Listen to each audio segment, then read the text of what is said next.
warahmatullahi wabarakatuh. Waalaikumsalam warahmatullahi wabarakatuh. Perkenalkan, nama saya Eda Sujati. Saya mahasiswa dari Universitas Rawadia Kudus. Di sini saya akan melakukan penyuluhan kepada ibu-ibu tentang penyakit menular seksual. Sebelumnya terima kasih ibu-ibu sudah berkenan hadir di acara penyuluhan kami. Saya akan melakukan penyuluhan kurang lebih sekitar 10-15 menit. Nanti saya akan menjelaskan tentang penyakit menular seksual itu macam-macamnya seperti apa. Baik, sebelum saya mulai, ini ada leaflet dari saya mengenai di sini ada rangkuman jenis-jenis penyakit menular seksual. Bisa diterima? Oke.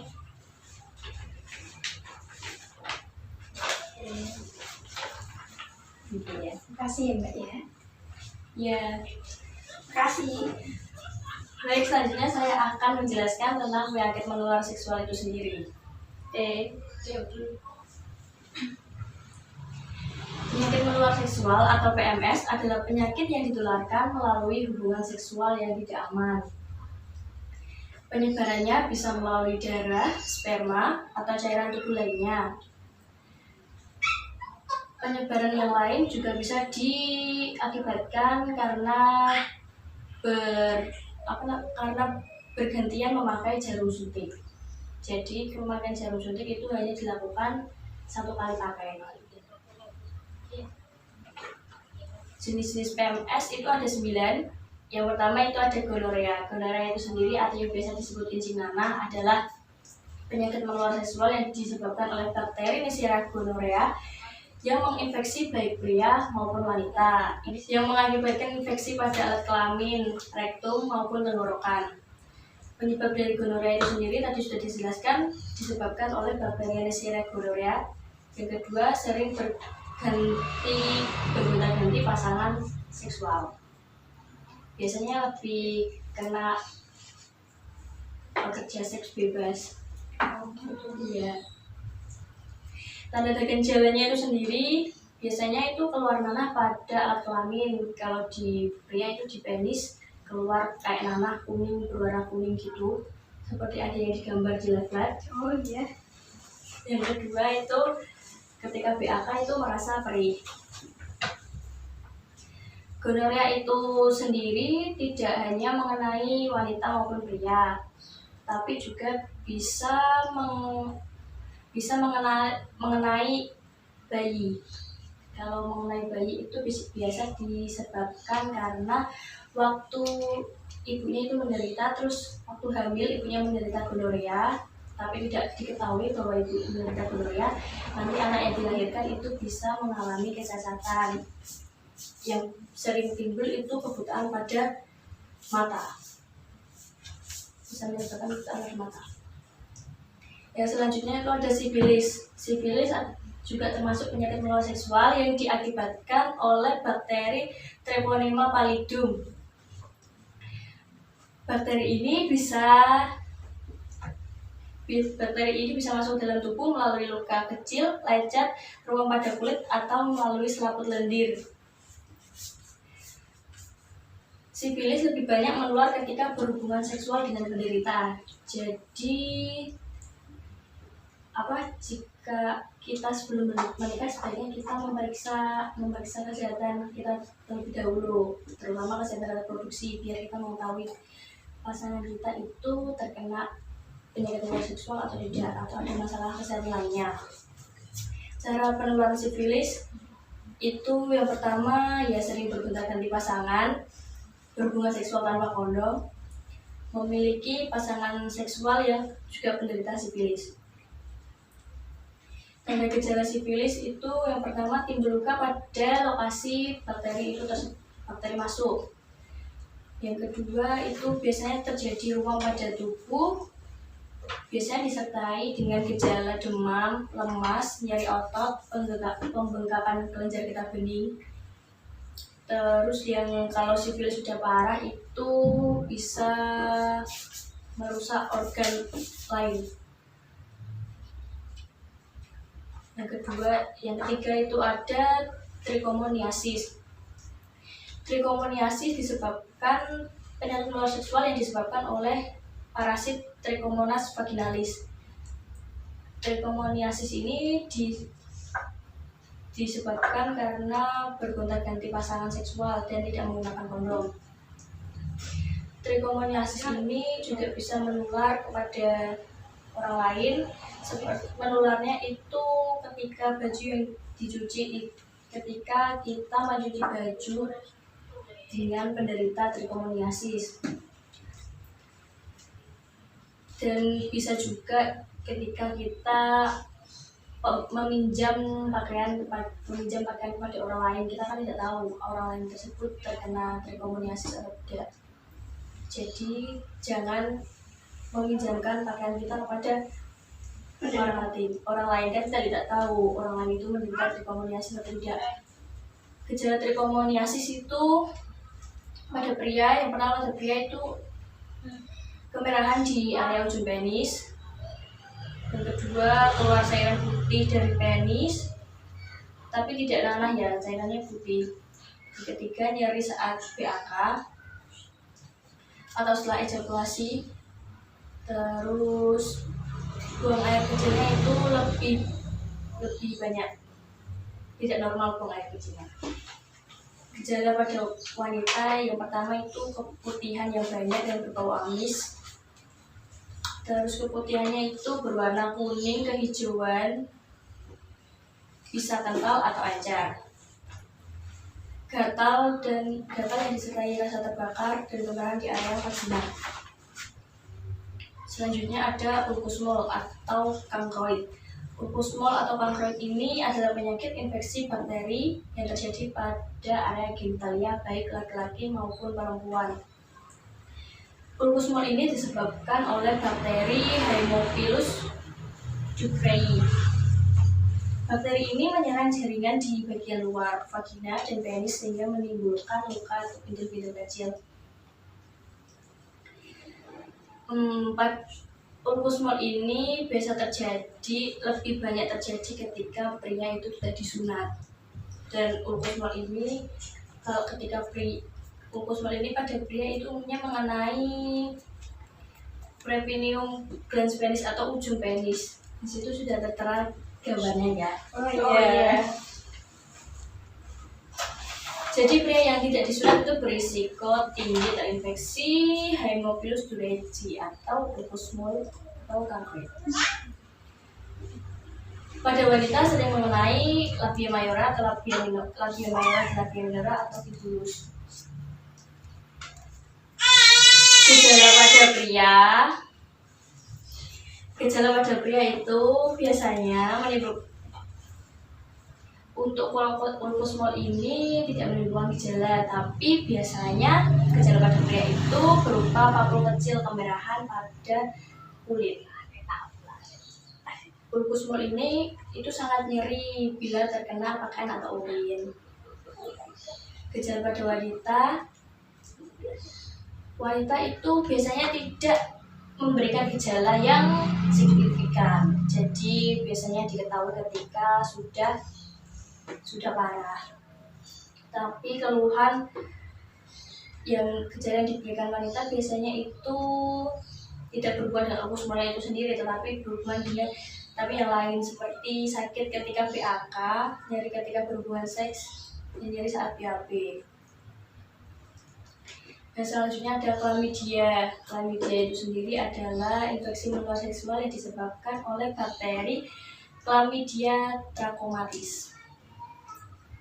Pada wanita, bakteri ini menyebabkan infeksi pada serviks, dan pada pria menyebabkan infeksi pada uretra. Walaupun jarang terjadi, chlamydia itu tersendiri dapat menginfeksi anus dan menyebabkan konjungtivitis atau inflamasi pada daerah mata. Yang selanjutnya tanda dan gejala chlamydia. Tanda dan gejala chlamydia untuk pria biasanya itu kemerahan pada mulut penis, rasa terbakar ketika buang air kecil. Selanjutnya ada cairan yang keluar dari penis, biasanya berwarna jernih.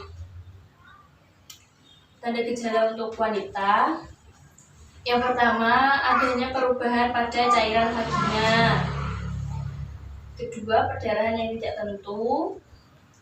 Ketiga, nyeri panggul dan rasa terbakar atau perih saat buang air kecil. Selanjutnya itu HIV/AIDS. HIV itu sendiri adalah sebuah virus yang menyerang sistem kekebalan tubuh manusia. AIDS itu sendiri panjangannya adalah Acquired Immune Deficiency Syndrome. AIDS itu sendiri disebabkan oleh virus yang disebut virus HIV atau Human Immunodeficiency Virus. Gejala dari HIV/AIDS itu biasanya tidak memiliki gejala yang pasti, tapi beberapa orang mengalami gangguan kelenjar dengan efek seperti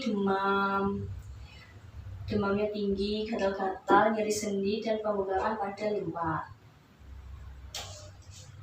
Cara penularan HIV/AIDS itu yang pertama, penularan disebabkan oleh penularan secara seksual. Kedua, pemakaian jarum suntik secara bergantian. HIV/AIDS itu juga bisa ditularkan dari ibu ke anak. HIV/AIDS yang ditularkan dari ibu ke anak itu biasa ditularkan selama masa kehamilan, pada proses persalinan dan menyusui. Cara pencegahan HIV/AIDS itu menghindari perilaku seks bebas dan tetap setia pada pasangan. Tidak boleh bergonta-ganti pasangan.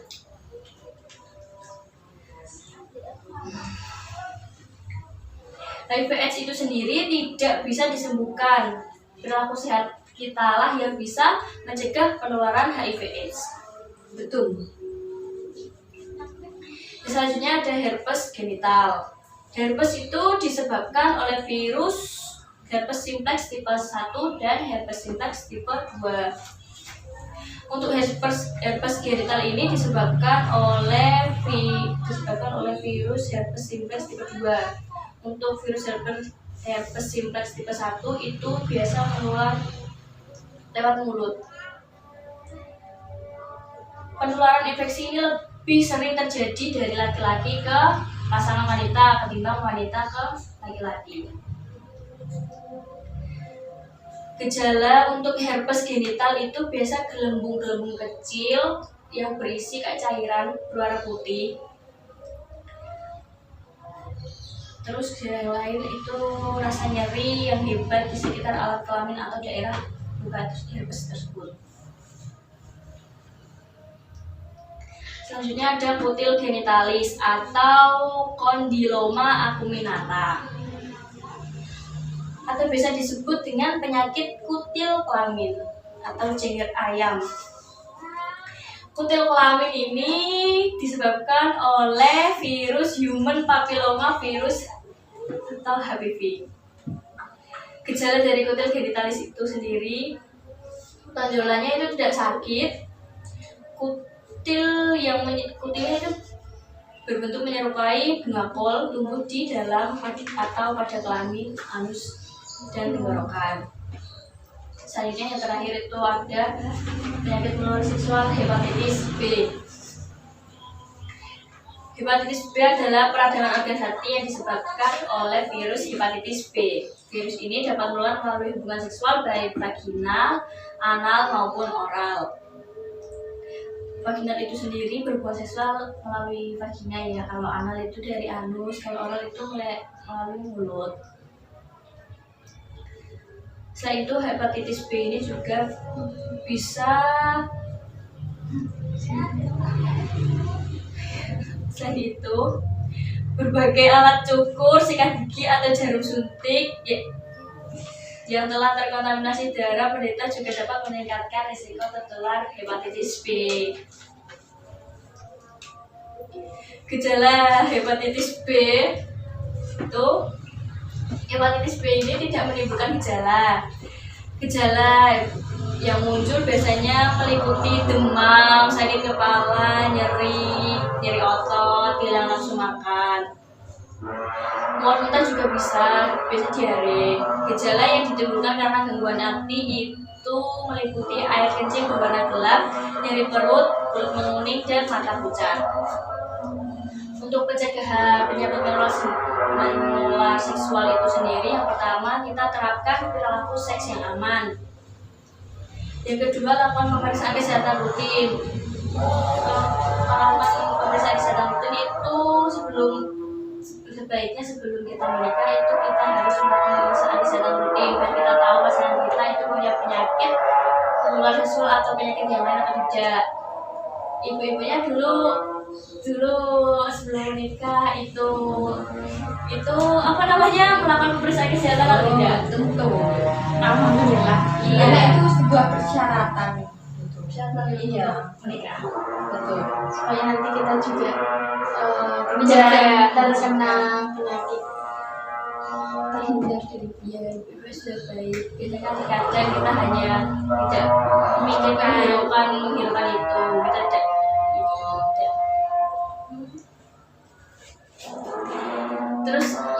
Terus pencegahan yang selanjutnya itu kita harus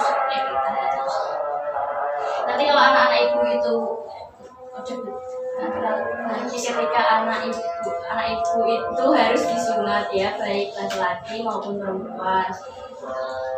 Kalau tidak disunat tadi bisa menimbulkan penyakit menular seksual. Selanjutnya, cara pencegahan yang selanjutnya adalah hindari penggunaan narkoba dan alkohol. Begitu tadi saya telah menjelaskan jenis-jenis penyakit menular seksual. Apakah ada yang masih bingung atau yang ingin ditanyakan kepada saya? Kalau saya bisa jawab langsung, kalau enggak nanti saya jawab lain kali. Belum ada sih saat ini ya. Iya, belum. Nanti kalau sampai di rumah tiba-tiba keinget pertanyaannya gitu. Tapi penjelasannya sangat bagus dan jelas kok. Iya. Nanti saya tanya lewat WA.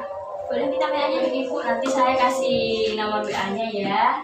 Saya terima kasih Ibu sudah berkenan untuk mengikuti acara penyuluhan saya. Semoga acara penyuluhan ini dapat bermanfaat bagi saya maupun bagi Ibu.